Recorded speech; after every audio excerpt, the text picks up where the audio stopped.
ನಮಸ್ಕಾರ, ಶುಭ ಸಂಜೆ. ಸಂಕಲ್ಪ ಸಿದ್ಧಿ ವಿಶೇಷ ಕಾರ್ಯಕ್ರಮಕ್ಕೆ ತಮ್ಮೆಲ್ಲರಿಗೂ ಆತ್ಮೀಯ ಸ್ವಾಗತ ಹೇಳ್ತಾ ಇರೋದು ನಾನು ಅನುಷಾ. ಇದೇ ಆಗಸ್ಟ್ 14ನೇ ತಾರೀಕು ಕುಬೇರ ಸಭೆ ಕಾರ್ಯಕ್ರಮ ನಡೀತಾ ಇದೆ.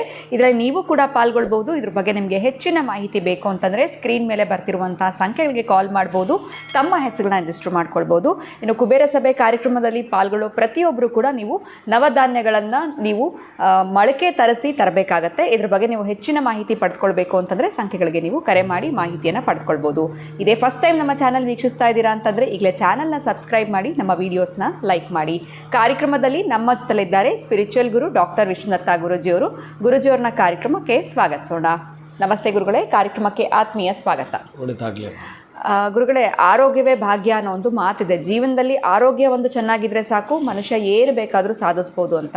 ಇವತ್ತಿನ ಪ್ರಶ್ನೆ ಏನು, ಸಾಕಷ್ಟು ಜನ ಹೇಳ್ತಾ ಇರ್ತಾರೆ, ಎಲ್ಲ ರೀತಿ ಮೆಡಿಕಲ್ ಚೆಕಪ್ಸ್ ಮಾಡಿಸಿದ್ದೀವಿ, ರಿಪೀಟ್ ಮಾಡಿಸಿರ್ತೀವಿ, ಆದರೂ ಏನೋ ಒಂದು ರೀತಿಯಾಗಿರುವಂಥ ಸುಸ್ತು, ಒಂದು ರೀತಿ ಏನು ಬೇಡಪ್ಪ ಲೈಫಲ್ಲಿ ಅನ್ನೋ ಥರ ಒಂದು ಸಿಚುವೇಶನ್ಗೆ ತಲುಪಿಟ್ಟಿರ್ತಾರೆ ಅಂತ ಹೇಳ್ಬೋದು.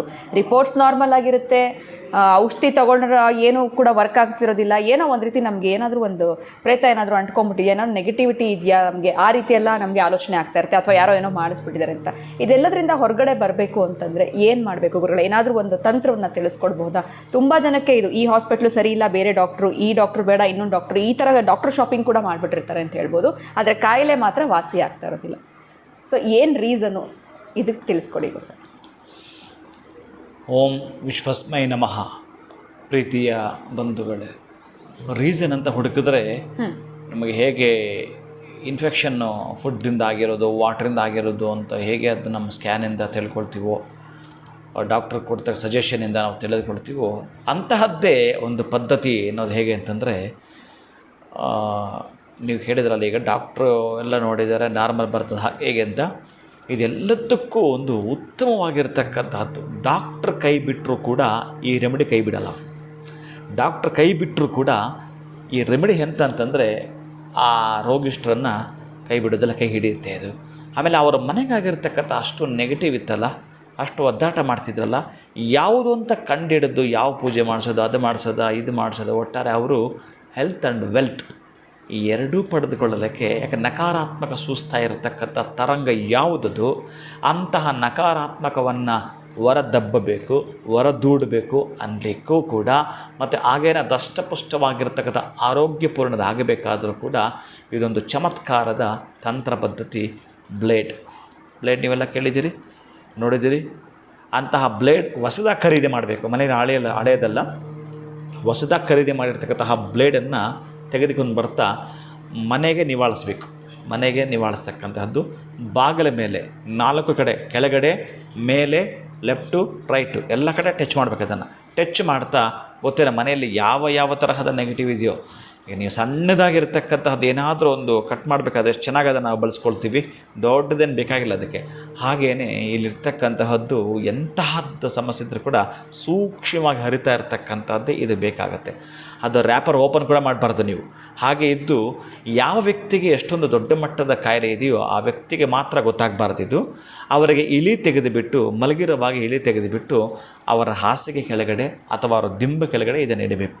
24 ತಾಸು ಇದನ್ನು ಹಿಡಬೇಕು. 24 ತಾಸು ಆದಮೇಲೆ ಒಂದಷ್ಟು ಬೇವಿನ ಎಣ್ಣೆಯನ್ನು ವ್ಯವಸ್ಥೆ ಮಾಡ್ಕೋಬೇಕು. ಅದನ್ನು ತೆಗೆದುಬಿಟ್ಟು ನೀವು ಬೇರೆ ಕಡೆ ಇಟ್ಕೊಳ್ಳಿ. ಬೇವಿನ ಎಣ್ಣೆಯನ್ನು ಒಂದು ಸ್ವಲ್ಪ ಇದಕ್ಕೆ ಟಚ್ ಮಾಡೋದು ಸಾಕು. ಬೇವಿನ ಎಣ್ಣೆ ಸ್ವಲ್ಪ ಟಚ್ ಮಾಡಿಬಿಟ್ಟು ನಿಮ್ಮದೇ ಆಗಿರುತ್ತೆ ಎಲ್ಲಾದರೂ ಒಂದು ಜಾಗದಲ್ಲಿ ಅದನ್ನು ಹೂತು ಬಿಡಬೇಕು, ಅಥವಾ ಸ್ಮಶಾನಕ್ಕೆ ತೆಗೆದುಕೊಂಡಾಗ ಹಾಕಬೇಕು.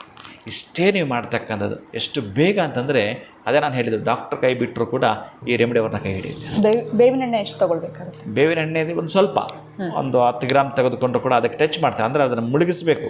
ಆ ಎಣ್ಣೆಯಲ್ಲಿ ಮುಳುಗಿಸಿ ತೆಗಿತಕ್ಕಂಥ, ಅಥವಾ ಅದಕ್ಕೆ ಲೇಪನ ಮಾಡಿದ್ರು ಕೂಡ ಸಾಕು. ಲೇಪನ ಆದಮೇಲೆ ಅದನ್ನು ನೀವು ತೆಗೆದುಕೊಂಡೋಗಿ ಊತಿಡ್ತಕ್ಕಂಥದ್ದು, ಅಥವಾ ಸ್ಮಶಾನದಲ್ಲಿ ಬಿಸಾಕ್ತಕ್ಕಂಥದ್ದು. ಅಷ್ಟು ಶೀಘ್ರವಾಗಿ ನೆಗೆಟಿವನ್ನು ಅದರ ಜೊತೆಗೆ ತೆಗೆದುಕೊಂಡು ಹೋಗಿರುತ್ತೆ. ನಿಮಗೆ ಆ ಹಣದ ವಿಚಾರವಾಗಿ ಅಥವಾ ಆರೋಗ್ಯದ ವಿಚಾರವಾಗಿ ಕಹಿ ಸುದ್ದಿಯನ್ನು ಕೇಳೋದಿಲ್ಲ. ಆ ಕಹಿಯ ಬೇವಿನ ಎಣ್ಣೆಯೊಂದಿಗೆ ನೀವು ಅದನ್ನು ರಿಮೂವ್ ಮಾಡಾಗಿದೆ. ಇನ್ನು ಸಿಹಿ ಸುದ್ದಿಯನ್ನು ಕೇಳ್ತೀರಿ, health wise and wealth wise ಕೂಡ. ಗುರುಗಳೇ, ಇದು ಇಂಥದ್ದೇ ದಿನ ಮಾಡಬೇಕು ಅಂತ ಏನಾದರೂ ಇದೆಯಾ ಗುರುಗಳೇ? ಬೇಗ ನಮಗೆ ನೋವು ಅಂತ ಕಾಣಿಸ್ಕೊಂಡಾಗ, ರೋಗಿಷ್ಠರು ಅಂತ ಕಾಣಿಸ್ಕೊಂಡಾಗ, ನಮಗೆ ರೋಗ ಬಂದಿದೆ, ನಾವು ಈ ದಿನ ಹೋಗಲ್ಲ ಆ ದಿನ ಹೋಗ್ತೀವಿ ಅಂತ ಹೇಳೋಕ್ಕಾಗಲ್ಲ. ಅದಕ್ಕೆ ಅವ್ರಿಗೆ ಯಾವಾಗ ರೋಗದ ಉಲ್ಬಣ ಜಾಸ್ತಿ ಕಾಣಿಸ್ಕೊಳ್ಳುತ್ತೋ ಆ ಸಂದರ್ಭದಲ್ಲಿ ಮಾಡ್ಬೋದು. ಖಂಡಿತ ಗುರುಗಳೇ, ಇರುವಂಥ ಆರೋಗ್ಯದ ಬಾಧೆಗಳಿಂದ ನಾವು ಹೊರಗಡೆ ಬರಬೇಕು ಅಂತಂದರೆ, ನಮಗೆ ಗುಡ್ ಹೆಲ್ತ್ ಆ್ಯಂಡ್ ವೆಲ್ತ್ ಬೇಕು ಅಂತಂದರೆ ಯಾವ ಒಂದು ತಂತ್ರವನ್ನು ಫಾಲೋ ಮಾಡಬೇಕು ಅಂತ ವಿಡಿಯೋನಲ್ಲಿ ತಿಳಿಸ್ಕೊಟ್ರಿ. ಧನ್ಯವಾದಗಳು ತಮಗೆ. ನಮಸ್ಕಾರ. ಹರೇ ಶ್ರೀನಿವಾಸ. ಸೊ ನಿಮಗೂ ಕೂಡ ಇದೇ ರೀತಿ ಎಕ್ಸ್ಪೀರಿಯನ್ಸ್ ಆಗಿರುತ್ತೆ. ಸಾಕಷ್ಟು ಡಾಕ್ಟರ್ಗಳನ್ನ ನಾವು ಭೇಟಿ ಮಾಡಿಬಿಟ್ಟಿದ್ದೀವಿ, ಹಾಸ್ಪಿಟಲ್ ಚೇಂಜ್ ಮಾಡಿದ್ದೀವಿ. ಇರುವಂಥ ಆರೋಗ್ಯದ ಸಮಸ್ಯೆಗೆ ನಮಗೆ ಸೊಲ್ಯೂಷನ್ ಸಿಗ್ತಾ ಇಲ್ಲ ಅಂತಂದರೆ ಗುರುಗಳು ತಿಳಿಸಿರುವಂಥ ಈ ರೆಮಿಡಿಯನ್ನು ಫಾಲೋ ಮಾಡಿ ಅಂತ ಹೇಳ್ತಾ ವಿಡಿಯೋನ ಮುಗಿಸುವಂಥ ಸಮಯ ಆಗಿದೆ. ನಮಸ್ಕಾರ.